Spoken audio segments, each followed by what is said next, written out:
Welcome to the Contemplative Science Podcast. My name is Jamie, and as always, I'm joined by co-host Dr. Mark Miller. Mark, how are you, man? I am very, very good, and I am excited to get into this topic today. Yeah, so today our guest is Dr. Dusana Dorjee. Dusana is a cognitive neuroscientist, author, and the founder of the WellMinds Lab. Her research focuses on how the capabilities that underlie well-being change as we get involved in contemplative practices. She also specializes in developmental well-being and has pioneered neuroscientific research into secular meditation with children. Dusana, thanks for being here. Thank you very much, Jamie. I appreciate it. So let's start here. You go to school and you learn maths and English, etc. But you don't learn compassion or self-regulation. And I don't mean that to sound like something I've taken from a John Lennon lyric. But really I mention it because the reason we don't teach that stuff is because it's not obvious how you would, or what the underlying mechanic would actually be. And it feels like that unknown is the starting point for a lot of your work. That's exactly right, Jamie. So just backtracking a bit, over the last 10 years, we have done a lot of research in schools, and we have done a lot of work with policymakers trying to look at ways to improve the skills of young people when it comes to managing stress, when it comes to their mental health and well-being. And one major stumbling block that we came across was exactly this. So we are very good at teaching math skills, and we are very good at teaching children to read, but we are not very good at teaching them well-being skills. And the reason for that is, or one of the main reasons for it is, that we know actually very little about how well-being develops. So we know very well what children should learn at what age to learn their math skills or to learn to read, but we don't know necessarily what to teach them at different ages to develop their well-being skills, to develop their skills for flourishing, to develop skills that decrease the likelihood that they will have mental ill health in the future, that they will experience mental health problems. So a lot of what we have been trying to do in my lab over the last few years has been particularly trying to just start mapping what well-being development looks like. What are the key skills that we need to teach children?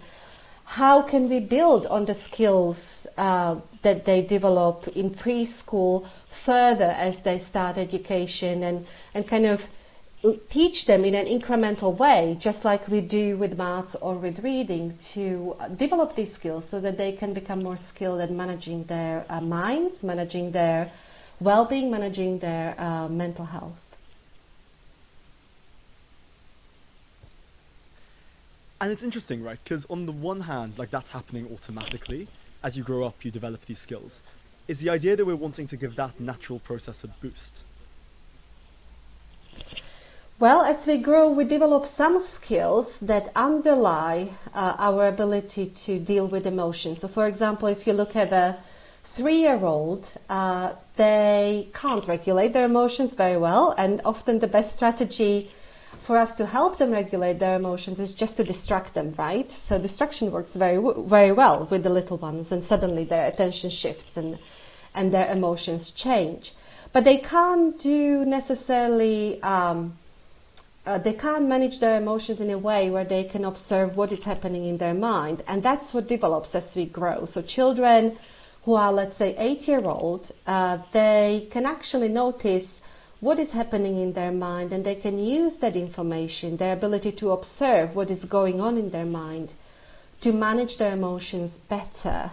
And they can start exploring what their usual ways of responding to, let's say, somebody who is angry, or how they deal with being sad is. And based on that, based on this knowledge, then they can develop some other tools, other techniques. They might be more adaptive, they might be healthier. So what a lot of young children do, here I'm again talking about 8-year-olds, is that when they're upset, they again distract themselves. Distraction is a very popular way of managing our emotions these days. So they go on social media, they play a video game, they I don't know, they distract themselves by watching telly.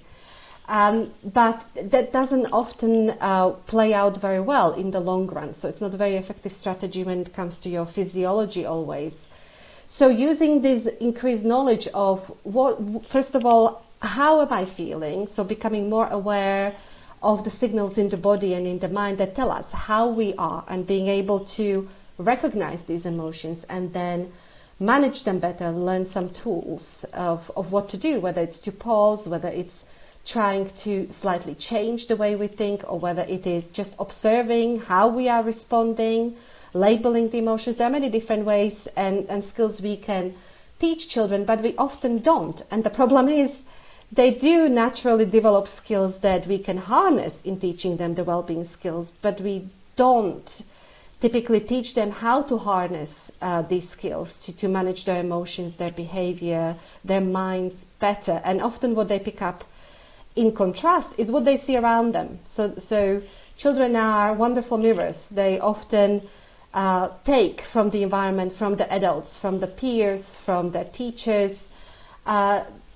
what they see. So they pick up the ways we manage our emotions when we are around children. So often I can see it in my children. I can actually recognize some of my responses faster in them than I recognize them in me sometimes.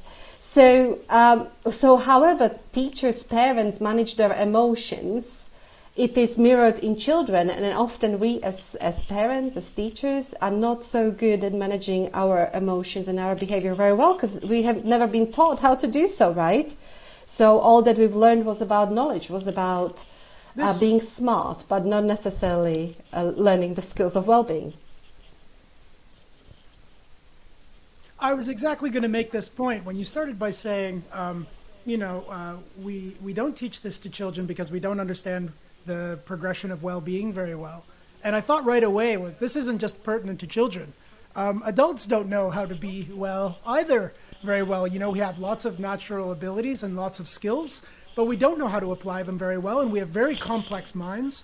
We have very complex emotions.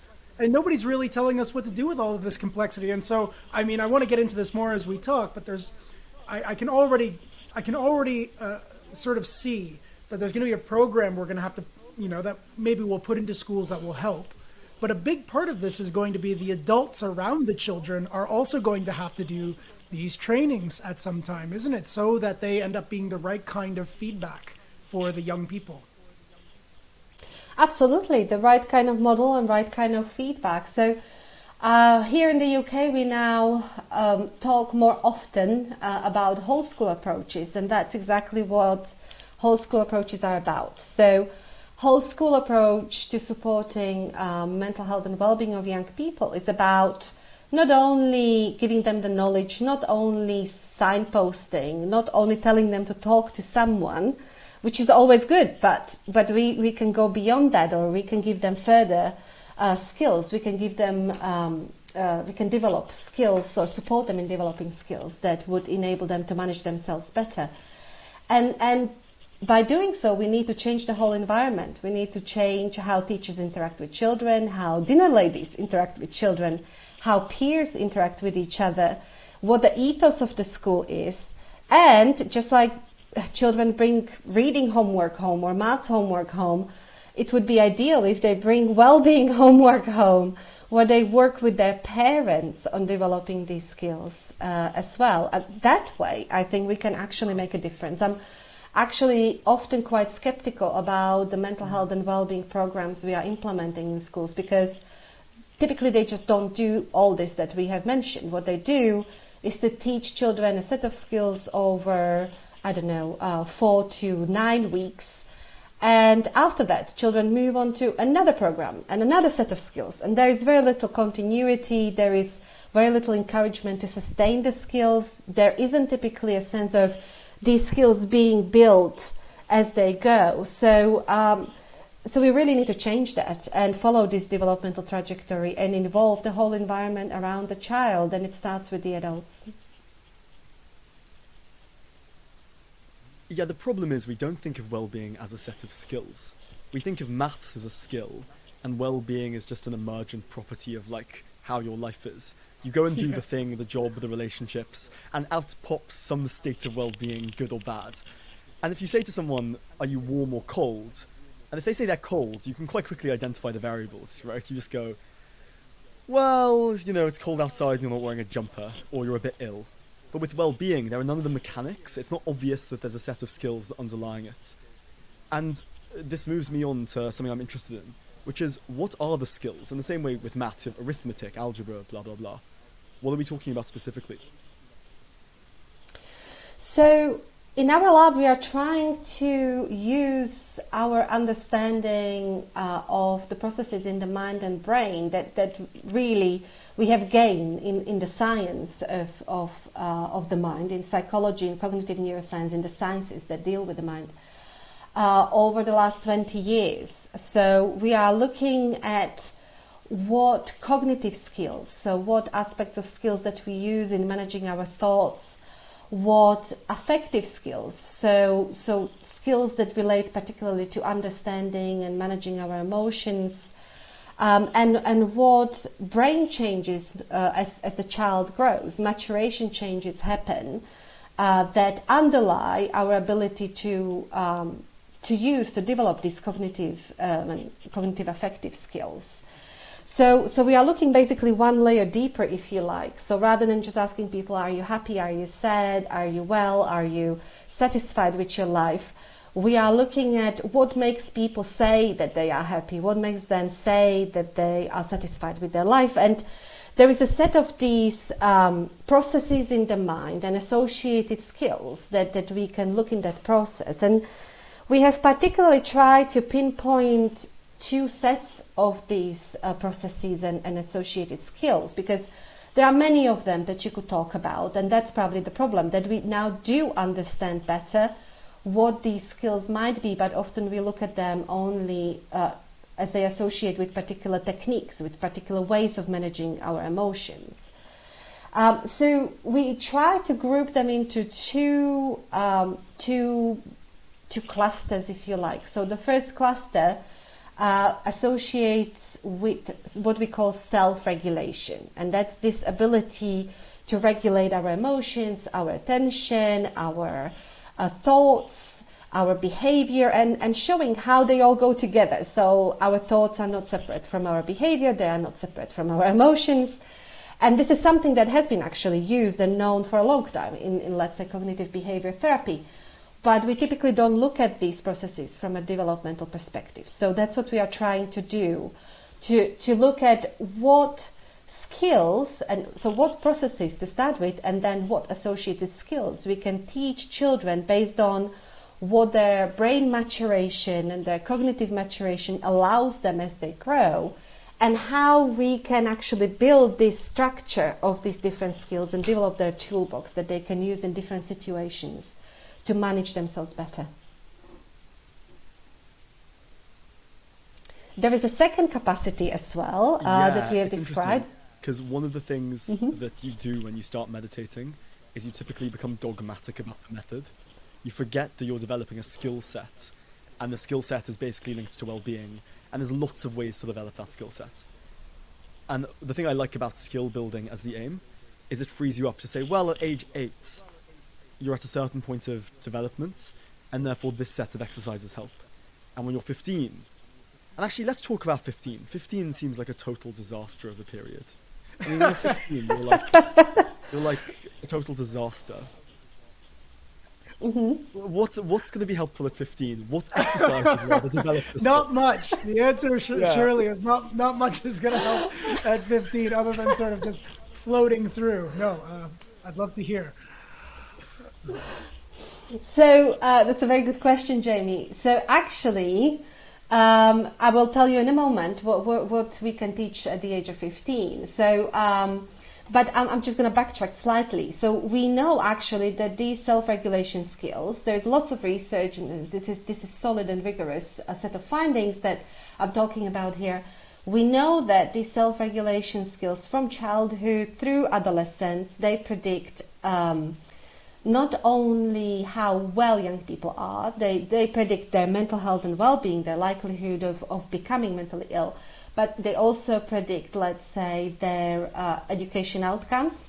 And some studies followed up young people up to adulthood, and they found that these skills, this set of skills of self-regulation, determines how much they earn, whether they are likely to engage in crime. It predicts substance abuse.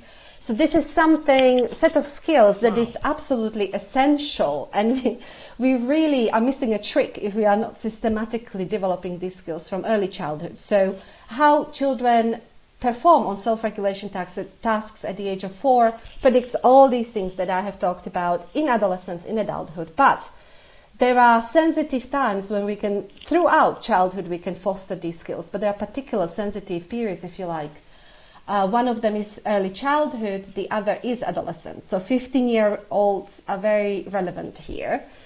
And if they did not get enough support in developing these skills early on, and let's say they're starting fresh when they are 15, I would say this is what we understand from neuroscience. We understand that the prefrontal cortex is still developing. That's part of the brain that enables us to become aware of what is happening in our mind. It's responsible for decision making, for thinking things through, if you like. And we know what adolescents are like when they are trying to think things through. And it's often difficult for them because connections between this part of the brain and to other parts of the brain are developing at different pace. So one of those other parts of the brain is called the ventral striatum. And this part of the brain is particularly sensitive to rewards. When we enjoy something, and particularly if it is in a social context, so try to imagine what it is for adolescents. If they are in the presence of their peers and they praise them, or they kind of receive reward in terms of being appreciated and being a valuable member of a group, being accepted by their peers, that's the biggest reward at this age. And then there is this other part of the brain called the amygdala, where the connections mature at a little bit slower pace. And that part is responsible for recognizing danger. And this is why in adolescence you have young people who under peer pressure are very prone to engage in risk behaviors. Now, but this is a double-edged sword. If you know this, you can use it in a positive way. So this also means that if we as adults come to young people and tell them, meditate, it's good for your self-regulation, they are very unlikely to do so. But if we get them in a peer group and they together try some of these techniques, when one of them is, let's say, feeling a little bit low, or they broke up with their boyfriend, or something is happening, and we support them in supporting each other, that's where you are very likely to pick it up, and this is where it is likely to make a difference. And this holds for the self-regulatory capacity and also for the other capacity I want to talk about, which is the self-rolled capacity. And this capacity is linked to our sense of self-identity. It's linked to the locus of our self-identity, whether we are very self-focused or whether we have a wider sense of self-identity that goes with connection with others, with our family, with our friends, but beyond, with the nature and so on. And I can't emphasize enough how important this has been during the pandemic. Now, research shows that, particularly in adolescents, if we try to tell them that helping other people is a good thing, and it's actually a protective factor of their well-being. So volunteering, doing something for others without expecting reward is actually protective of our well-being, it supports our well-being.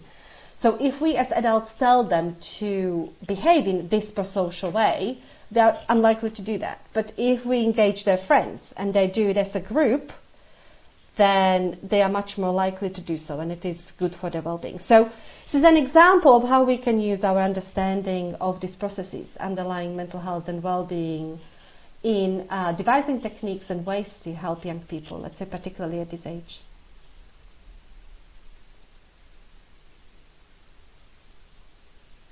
Okay, it's interesting because I was joking about being 15 and saying, oh, what a disaster, but it actually turns out that it's a really crucial predictive age. And I like the idea that actually, like, teenagers are super sensitive to the peer group rewards, but maybe have the fear turned down. Is that something you worry about too early smoothing out? Because I guess ideally you don't want that to be too smooth. You know, it's great that teenagers have, in some ways, high risk tolerances and all the rest. It is, and you know, the purpose of this is an important point. The purpose of practices such as mindfulness or other meditation practices is not to take that away from young people. I don't think that would be good. I mean, there is a reason behind it developmentally and evolutionarily that this is an age where they do try different roles, tolerance to risks and so on and so forth. It's just where it's about where you draw the line, right? So, for example, some of our research shows that there are decreases in reactivity in young people with adolescents, who might be at risk of mental ill health during stressful period, during exams, for example. And that is associated with less visits to their doctor due to mental health problems. So that's a good thing. And I don't think it is taking away anything from their risk behaviors that are not kind of not putting them at extreme danger. So it doesn't take away from that developmental trajectory. So there is some research from our lab suggesting that there is a decrease in motivation of behavior that is associated with dangerous risk behavior. But it doesn't mean that they would not engage in the usual explorations of their identity and so on and so forth. And there is another important point I actually wanted to make here. And I think this is a blind spot in teaching, and this is where contemplative practices have a lot of potential and a lot of unharnessed potential. So we know that developmentally in adolescence, it is a time of exploration of who we are, self-identity, the boundaries, and so on. And most of the time, we actually don't ask young people about their purpose or meaning in life. We don't ask them questions about their identity. We just let them kind of flow through the secondary school without any discussion whatsoever about what matters in the world, what matters to them, how they can make a difference. And then you look at the latest statistics, and they show that 75% of young people feel hopeless. They feel they can't change the world. This is particularly actually in relation to climate anxiety. They feel that adults have failed them. They don't have any trust in institutions. And we are failing them. We are failing them because we are failing to give them the sense of being able to make a difference, kind of telling them that they do matter and what they do matters, and enabling them to matter. We really don't do that, and it's a big gap. So I think particularly with contemplative practices, that's a wonderful opportunity to explore, to build, let's say, on foundations of mindfulness that bring us stability, non-reactivity, and start exploring questions about who am I? What am I here for? What is my task in life? How can I make my life count? And we don't have those conversations. And I think it is a detriment and potentially contributing factor to poor mental health in young people. There is research suggesting that those young people who have greater sense of meaning and purpose in life, they are much less likely to have, let's say, depression symptoms.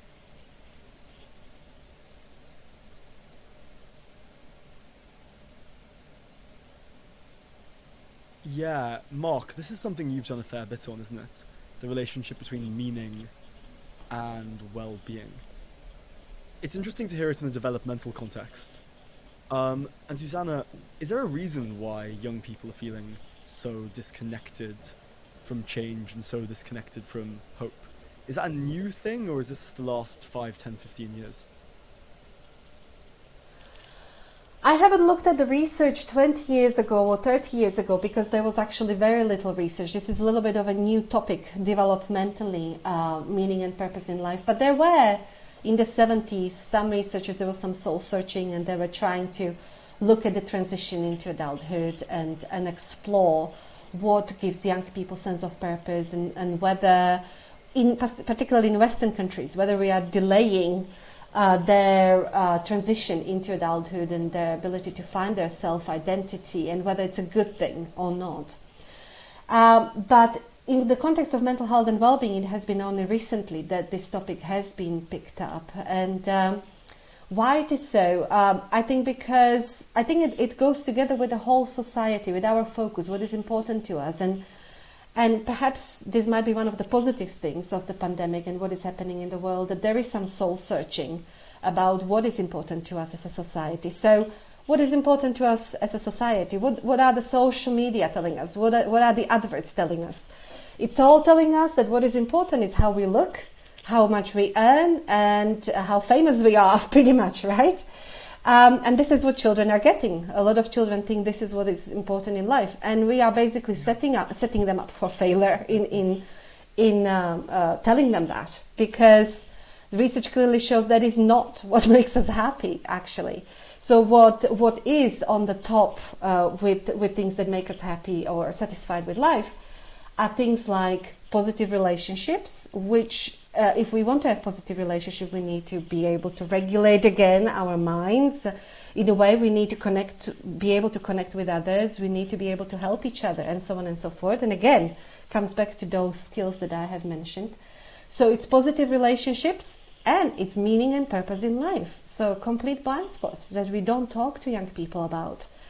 How we look or whether we are famous, that there is no clear correlation. And even with money, there is a correlation up to a certain level. I think the latest one was about $100,000. It was £75,000, I think. And past that, it doesn't add to our happiness. Money doesn't change it. So we are missing the trick. The society is missing the trick. And now with the crisis of sustainability, some economists are actually starting to say that. They say that overconsumption that we are feeding actively because of our economic models is actually associated with poor mental health.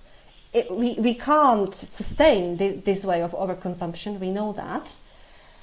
So they are looking for other economic models, and actually they're saying that rather than having an economy of endless growth, where everything is about profit and about making more money, we should have an economy that is purpose-focused. And what the new purpose is, many of them are saying, is well-being. So how can we cultivate well-being? How can we restructure and reformulate institutions, different parts, levels of society in a way that actually supports our well-being and not endless growth? Because we know it doesn't make us happy and it's bringing us to a disaster.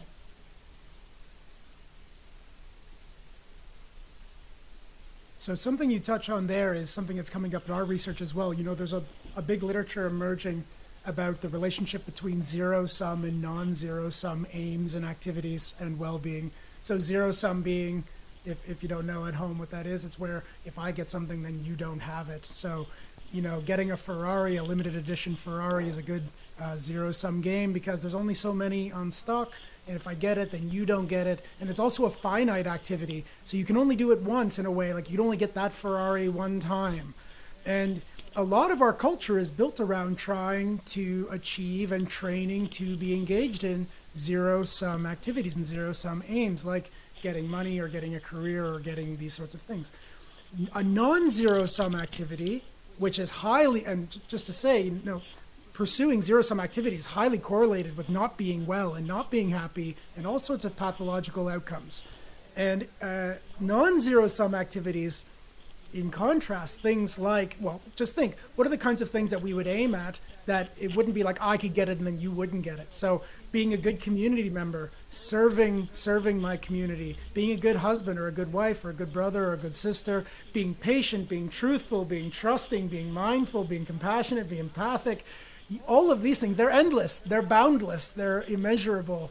You know, I can get as much as I want, and it's always good for you that I get more. And some of our research has looked particularly at the reward circuitry in relationship to these kinds of rewards, because with non-zero sum, you have a lot of suffering up until you actually get the thing, and then you get one big burst, and then again, you don't get much. But when you have non-zero sum aims as your core, you're getting lots of little bumps all the time. you can develop patience in any situation.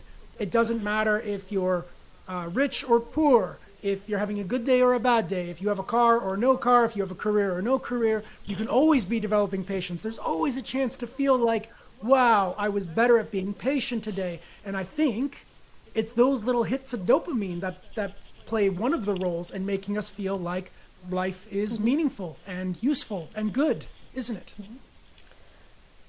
That's fantastic research, and there are so many ways to connect this to education. So look at education. What is it about? It's about success, right? Accomplishment. It's about the bell curve. And if somebody succeeds, somebody else doesn't, based on the measures that we have in education. So we do talk about potential, and we talk about helping all children fulfill their potential. But are we really doing that? I really don't think we are. Because always with our bell curve approach to grading and to accomplishment, to academic success, there will always be children that are performing very well and children that are not.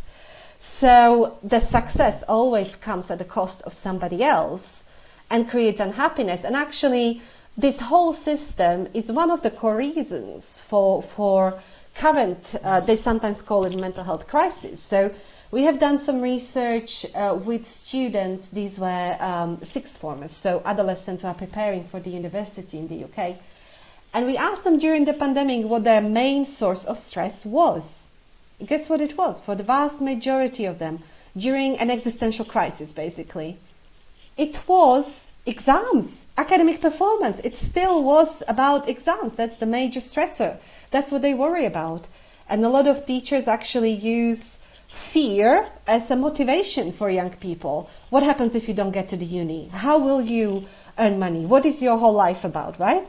So we are getting something terribly wrong here, where the system is a major contributor to detriments in mental health, because the whole education system is built around accomplishment, around succeeding at the cost of somebody else. So if we prioritize something else, and the well-being skills are what you have mentioned, the whole list, those are exactly what would be subsumed under these two key capacities that I talked about, then they will be much more likely to be mentally healthy, and we might be actually much better at preparing them for the future. So there are historians and economists talking about what the future labor market is going to be about, and a lot of them say it's not going to be about, well, it already isn't about jobs for life or certain sets of skills. It is going to be about flexible learners, about adaptability, about being able to go with the change, to learn new skills as you go, because the technology will soon be doing, artificial intelligence based technology will soon be doing a lot of the jobs that currently are jobs for life for some people. So we need to learn flexible set of adaptive skills, and that's where again self-regulation and the self-willed capacity, all the skills, the whole list that Mark has mentioned comes in. Those are the skills to enable people to find their purpose in life in this changing environment, and to be able to adapt to the changes as they go through life. Yeah, so Jordan Peterson does this piece on how hierarchies are basically built into the evolution, right? So famously, the lobsters have a hierarchy, and their dopamine is linked to position in the hierarchy. And the point he is making is that we are quite good at turning, as far as I hear it, non-zero-sum games into zero-sum games. So I'm now giving, and I'm a community member, but am I the best community member? Am I the most appreciated, the most respected? And we tend to be quite good at that. And I wonder whether that's an inbuilt quality, and that is just the result of having inbuilt hierarchies, or whether that actually is instead the absence of a certain set of skills.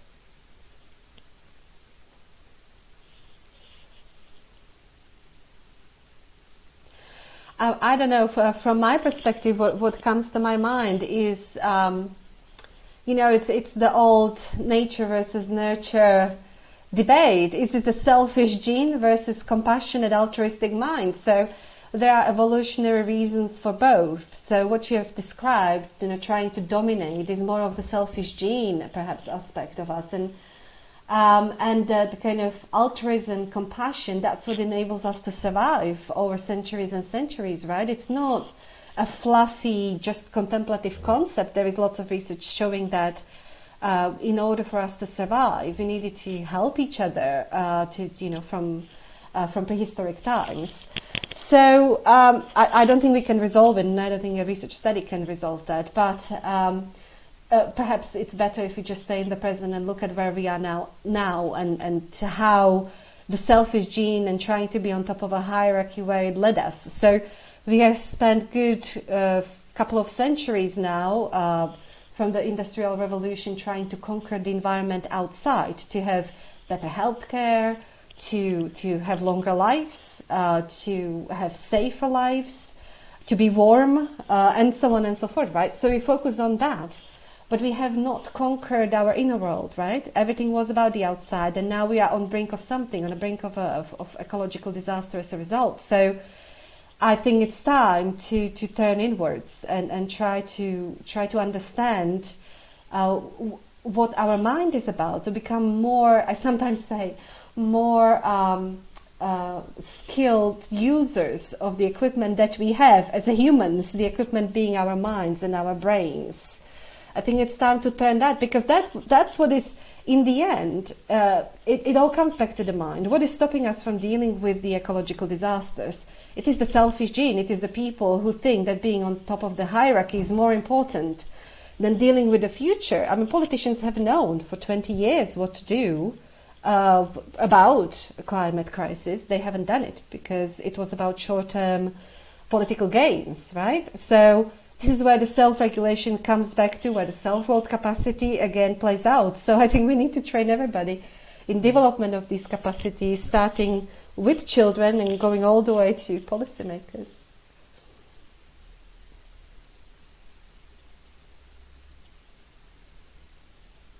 Yeah. This seems to me one of the gifts of being a human and having this big, fat prefrontal cortex is that we finally have the metacognitive capabilities to start reprogramming, unprogramming, updating the kind of software that we have built. And just because it worked in some evolutionary moment in our development doesn't mean it's going to keep working in the kind of complex societies that we have today. And I kind of love that we are going to be owners of our own development going forward. I mean, it's one of the gifts of this metacognitive ability is that we start to be able to have a hand in how we act in the world. And just as an example, I mean, I think, this is just me personally speaking, although if I root it around, I'm sure I could find the research that would support it. But this idea that getting more for yourself is going to be the way to succeed seems insane to me. The alternative way of being joyful when other people are successful has all sorts of bang-on effects. For one, I'm always going to have little bits of reward available to me, which means my system is always going to feel like I'm doing well in the world, even if I'm in a little valley of productivity, because, I'm sure everybody who's listening here knows this, but life is valleys and mountains of productivity and of well-being and of success. That's natural. Depression is probably natural. Feeling a lot of meaning is pretty natural. I mean, but it is up and down and up and down. And if you have developed the capacity when you're in a valley to still get good feelings because other people around you are succeeding, then I suspect what's going to happen is you're going to be less in fear states. You're going to be less reactive. That means you're going to be more creative. You're going to be more intelligent in the way that you act in the world, which ultimately means you're going to be acting better and more and acting in ways that are going to be more successful. I think this is a crazy way to act, this old style of just me, me, me. Getting into a place of seeing and benefiting from other people's successes seems like the natural next step. I hope it is. Actually, I believe, Mark, there is already some evidence to support that. So, for example, if you look at states such as depression, one of the hallmarks is decreased activity in the temporoparietal junction that is associated with relating to others, with empathy.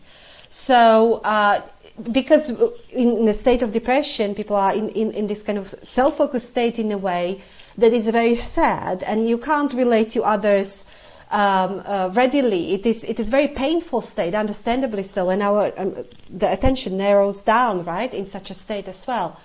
And we have found in our research with adolescents who trained in mindfulness that they were much less likely. So when we are stressed, our empathy typically goes down, and that's what we have found in adolescents as they were preparing for exams. So in the control group, their empathy went down, their ability to relate to others went down, but not in those young people, in those adolescents who went through mindfulness training. And this was correlated with the levels of empathy. So, and it was reflected actually in some of the brain correlates that we were looking at. So it is a protective factor of mental health and well-being if we are able to relate to others, but we have to go, as you, Mark, I'm sure know, beyond empathy, because empathy, and this is again something we don't talk about enough, and there is neuroscience research to back it up and to teach us to deal with this aspect of empathy better. Often we don't want to engage in empathy because there is something called empathic distress. So when we know about people on the other side of the planet whose whole livelihoods might be gone because of climate change or suffering because of a conflict, it is very painful to us, and therefore often we just want to shut off. We don't know how to deal with that. So it is not just about empathy, it's about taking empathy to the next level, and that's what Mark has been talking about. It's about taking it to the level of compassion, rejoicing in other people's success, but also compassion in terms of translating our co-shared distress into action, into something that we can change. And there's always something we can do.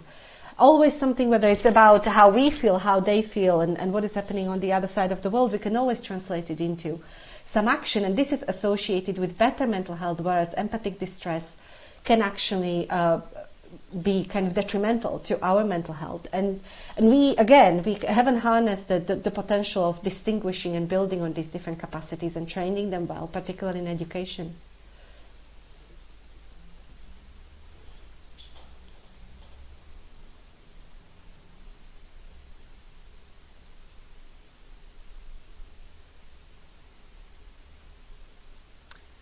Okay, so before we finish up, Dusana, what can we do practically? So we've spoken a lot today about developing these skills and the relative benefits of developing these skills. If I'm hearing this and going, okay, I should probably start developing these skills, what should I be doing practically? And I'd like if you could answer that for me, age 24, but also me at 15 and then me at 8 again. That sounds lovely. So at the age of 24, let's start with that. Some personal advice.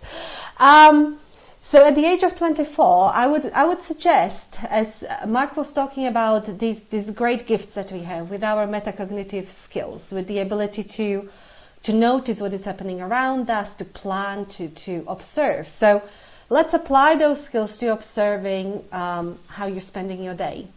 So go over your day and try to see how much time you spend on different activities and rank them, and try to see which ones actually make you feel happy and satisfied and which ones don't.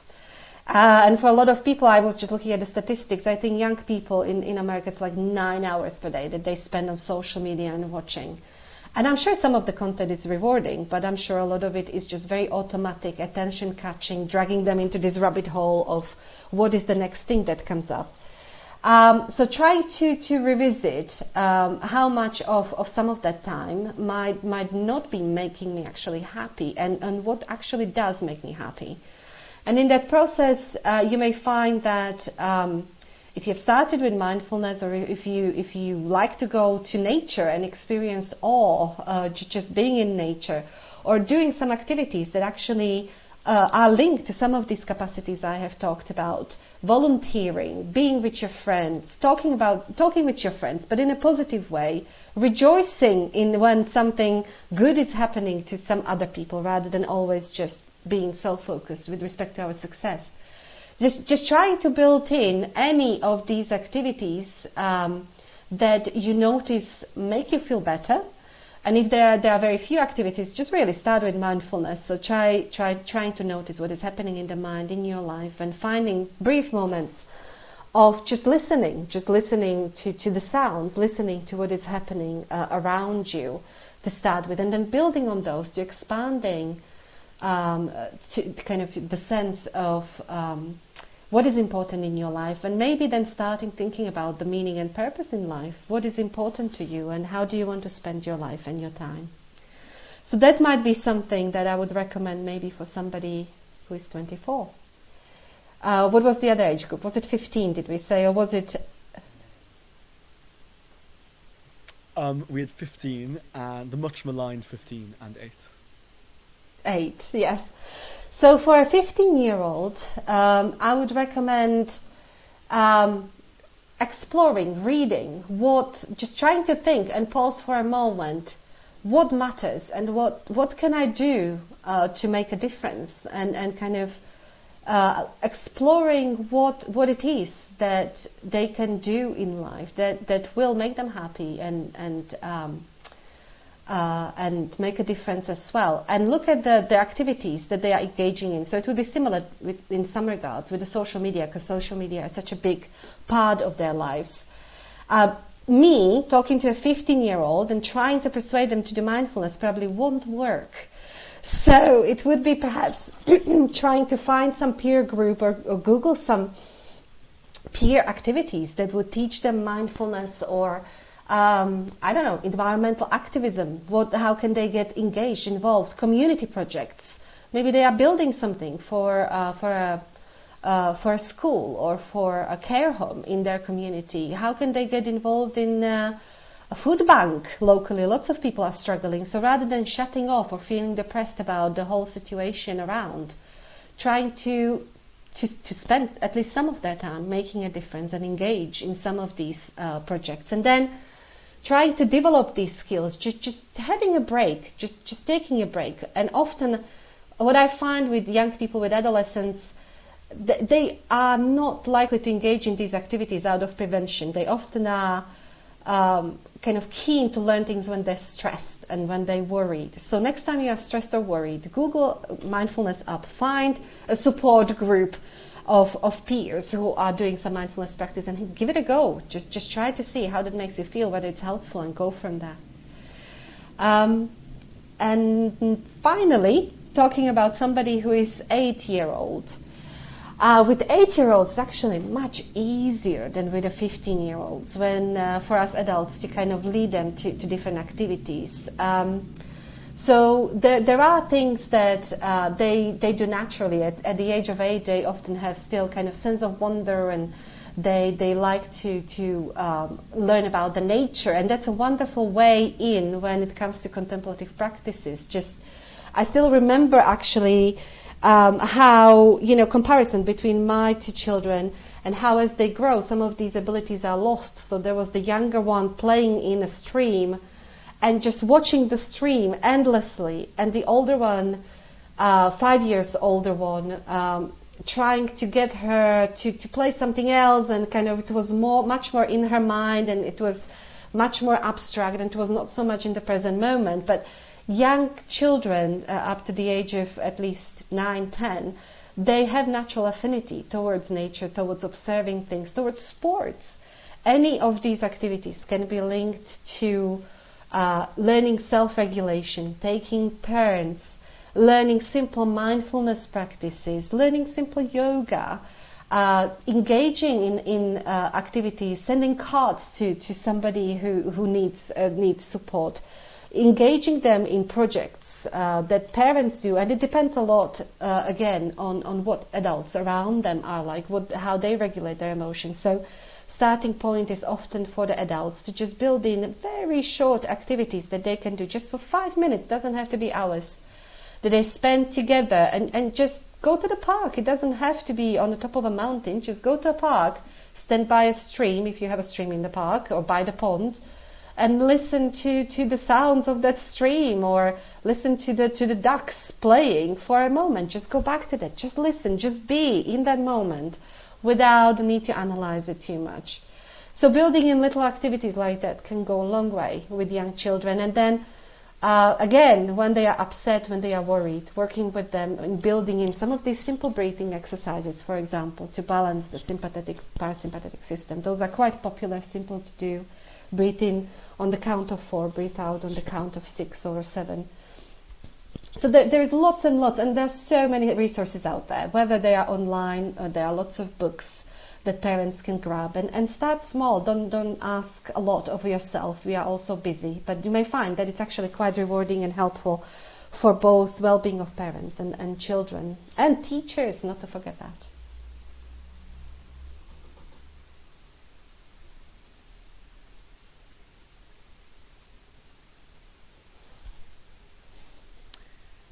Mark, anything to add? No, that was great. I think that's just right. The only last question I might have is, we've talked a lot about self-regulation, which seems a little bit like staying in a window of tolerance, learning how to know about your window of tolerance and learning how to navigate within that window of tolerance. But I wonder if there's anything else to say about not only regulating, but then building positive qualities as well.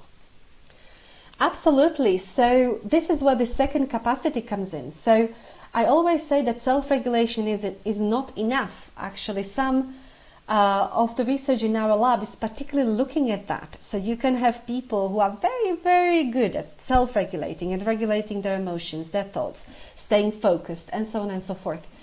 And in some studies, some of these people have also been shown to be very obedient to authority and more ready to, let's say, hurt others for kind of out of obedience of the authority than some people who are not high self-regulators. So self-regulation, it's not enough. Absolutely. That's why it needs to be complemented by this other capacity that I call sometimes self-world capacity, because it is about relationship between us and what is around us, with other people, but other things, nature, community, and so on, the world as such. And in the process of developing the second capacity, we absolutely need to develop these skills of compassion, of loving kindness, of gratitude, of awe, of meaning and purpose in life, all these other qualities that we have been talking about, patience that Mark talked about. All these need to complement self-regulation for it to really make a difference to our mental health and well-being, but also to make a difference to well-being of others. So I just want to end by saying something about how we think about well-being. So if you look at the theories of well-being that we have in the West, they are all about my well-being. It's about the I again, because we're so self-focused, right, in our society, and that's reflected a lot in our research as well. So what I'm hoping is that by focusing on these two capacities, so not just the self-regulation, but the self-world capacity that involves compassion, prosociality, meaning and purpose, engagement with others in a positive way, we actually open up the well-being research, but our thinking about well-being to this self-other well-being, because we don't want to have well-being that is at the cost of others. So we were talking, if you think about life satisfaction in terms of, oh, I want to have a certain amount of money, and I want to have a nice house, and I want to have a good car, and I want to be satisfied, and I don't care whether that comes at the cost of somebody else, maybe somebody else on the other side of the world. But there is a problem somewhere. So we need to expand our notion of well-being to it not being just about us, but about us and others. That's why the self-world capacity and the building of positive qualities is so important, and this is where contemplative practices have such a major role to play.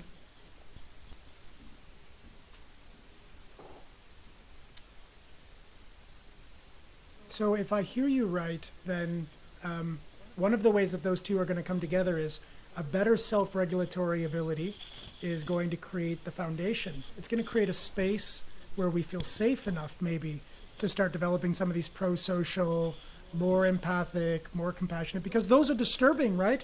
To learn to be more empathic, to be more compassionate, to be more altruistic takes power. You can't be in a fear, restricted, limited running space. You have to be balanced enough to start to engage and the more we engage, then maybe we're also learning new ways of regulating. So we're getting bigger, and we're getting deeper, and then we're getting bigger, and we're getting deeper. So those can really come together as sort of mutually supporting dynamic forces, which I think is, it's a fantastic way to go. So thank you for sharing. Thank you, Mark. That's a wonderful way to put it, and that's absolutely right. So basically, with empowering self-regulation to start with, we are trying to take away that impulse, the impulsivity. We're trying to develop non-reactivity, to extend the attention a bit, to stabilize the attention a bit. I mean, we have attention focus crisis right now, right? Because of all the information that we are bombarded with, all the distractions. So stabilizing the mind so that we have some sort of ground when we wobble to come back to through practices such as mindfulness. And then building on that foundation to expand it further to through practices that develop empathy, compassion, that exactly may involve some aspect of going to places where otherwise we would not want to or dare to go, that are linked to maybe some elements of distress, but also are a great source of growth, personal growth, and further help us develop our self-regulation further and expand it towards this well-being where not only we benefit, but where others benefit. And there is this recursive loop that you have mentioned, where then self-regulation feeds and supports the self-worth capacity, and that in turn supports our self-regulation further. Yes. Wonderful. I think that's an awesome place to leave it. Dusana, thank you so much for coming on, and I hope everyone listening enjoyed that. It's been such a pleasure to chat through developmental and other well-being based skills, if only because it's nice to think about well-being as the result of skills, just because of how liberating a point that is. So thank you for coming on, and as always, we will see you next week. It's been my pleasure. Thank you so much for inviting me, Jamie.